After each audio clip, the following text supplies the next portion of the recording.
Matt. Is that Matthew? Shop Matthew? Yeah. Do you live locally, Matt? Lancashire. Whereabouts in Lancashire do you live? Why?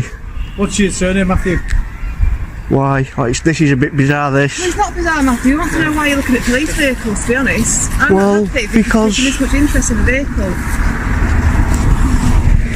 It's just, I don't know, I've just explained what I'm doing. Right, just stand still, because you're being very edgy and I don't know why. You're making me edgy. There's 3 years here because I've took a picture of the police van. I've asked you your name, right? You're also Yeah. doing them, aren't you? So tell me your name, please. Do I have to? Yes. Why? Say? Why are you still videoing? Because I'm nervous. You don't need to be nervous. At the end of the day, you've got interest in the police vehicles, so that must mean you're also interested in the police. So having No, not at all. Well, why It's are you just... looking at the vehicle? Well, that's all we're asking. You've done nothing wrong. There's nothing to be worried about, is there? Instead of simply observing, the officers immediately ask the auditor for his name and why he's filming, even though they later admit he has done nothing wrong. Recording in a public place, especially a police van, is completely legal. Yet they act as if it's suspicious and demand explanations without any lawful basis. Their questions aren't investigative, they're trying to justify their behavior after the fact. If no crime exists, there is no reason to pressure him. Their persistence shows a lack of accountability and a clear misunderstanding, or total disregard of public rights. I've told you I'm just putting them on to upload to Flickr. Because it's not just a picture from afar. You've spent specific time looking around the vehicle at the front and specifically in the cab of the vehicle, and that to me... I've only got a few pictures, I'm just getting the right ones, I'm not... Videos of the whole thing, I've been watching you, that's why I've come downstairs. Yeah, it's just a video and there's YouTube as well. But why? Why not? There's no reason why not, is there? Why specific interest in that vehicle? It's not just that one, I just said I'm going to go and get the others, all the other marked vehicles and pictures and stuff. Okay, but to us, do you see why that might be of a concern? That someone's taking a note about vehicles and police transportation? I'll be honest with Great. you, I'm concerned about your actions and your behaviour.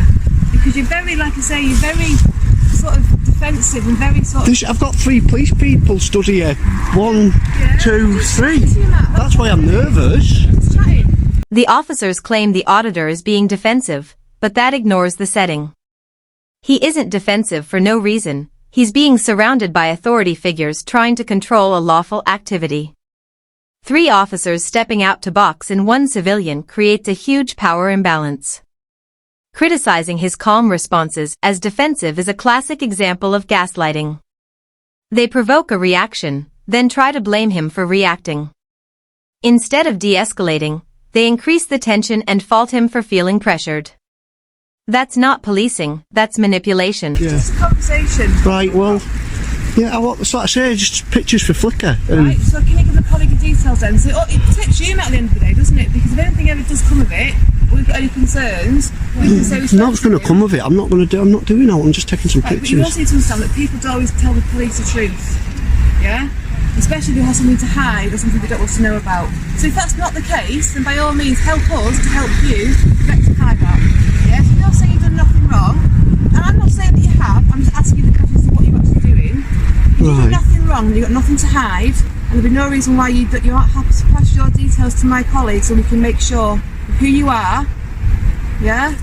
The officers comment, if you've got nothing to hide, why not give your details? Flips the law upside down. In the UK, people are not required to prove innocence or give personal information without reasonable suspicion. The guilt-tripping tone makes it worse.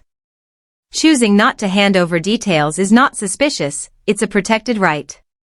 By pushing this narrative, the officer exposes either a lack of legal knowledge or a deliberate attempt to misuse authority. That makes sense, doesn't it? That's a rational request. That's not about being scared of police or anything like that. Yeah, but I know, but I just don't want my details putting in the system. It's not about no one... It's us making a note so we know who you are. We need to know who people are on a daily basis, don't we?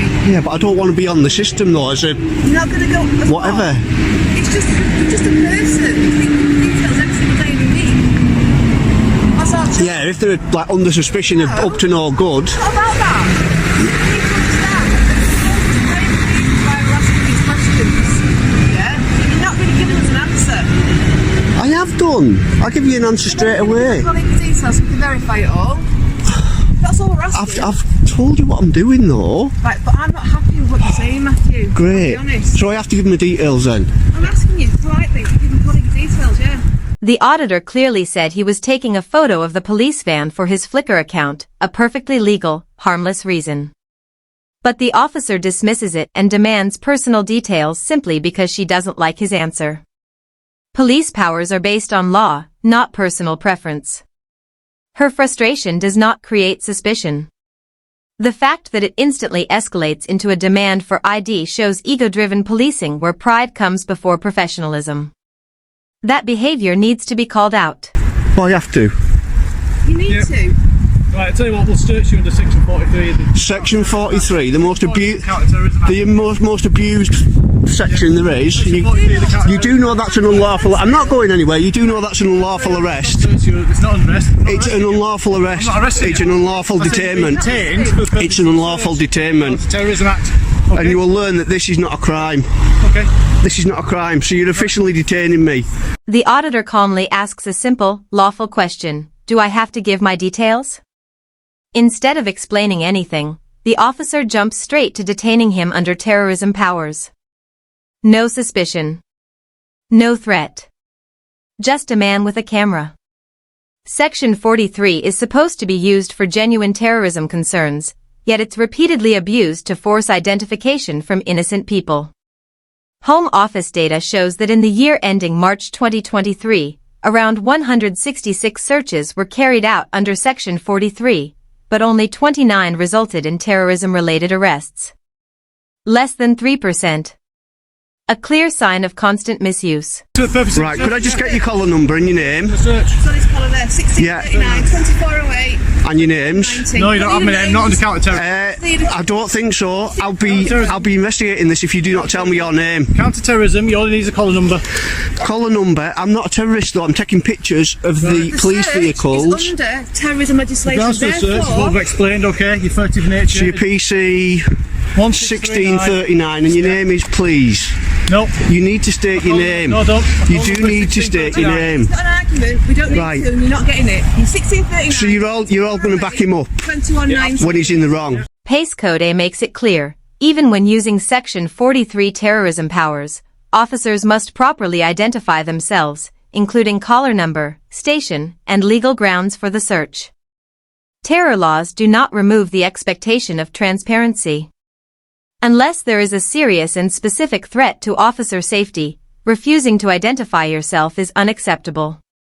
In a normal public stop like this, the officer should have given his details without hesitation. Is there a sergeant about, please? Nope. Right, I am requesting a sergeant because this is unlawful. This is unlawful. I'll turn it off. I will turn it off. Let me turn it off. What are you doing again now? I know, I'm allowed If you're to. doing that, you've got to expect that we are going to ask questions as to why you didn't. We need to keep the public Yeah, I safe. understand that. You've got to ask Our questions main as to why I'm doing it. thing is to keep them safe. That's what we do. We serve the public and we keep them safe. What's your current address, Matthew? You can pause that now, you're going to give that, yeah? Quite happy. Alright, well, I'd rather not give that then. Right, okay. That's what be keys, isn't it? So I can ask you, Matthew, to not to do this anymore. I'm allowed to do it. You've searched me. You've unlawfully searched me. It has been well, we'll find out about You've that. been video, you've been nice as pie and understanding. As soon as you're back on your video, you're starting to be... Because I was detained. Because I was detained. No.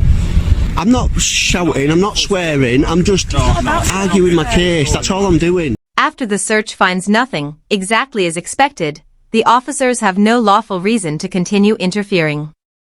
Yet one still tells him, "Can I ask you not to do this anymore?" That is simply another attempt to control something that is perfectly legal. Being searched does not remove your rights.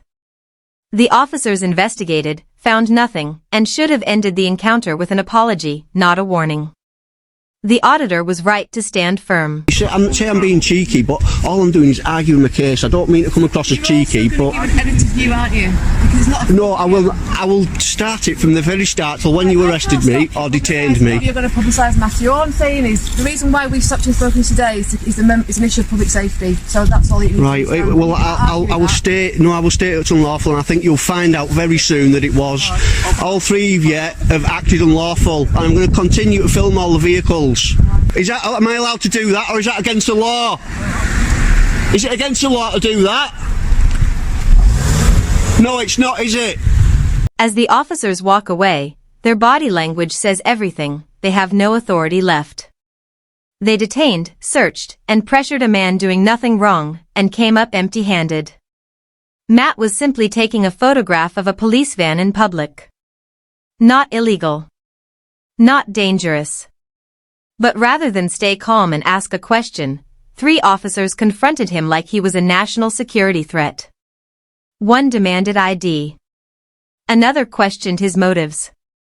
And one even admitted he'd done nothing wrong, all within minutes. Because Matt refused to surrender his rights, they misused Section 43 as a shortcut to control him.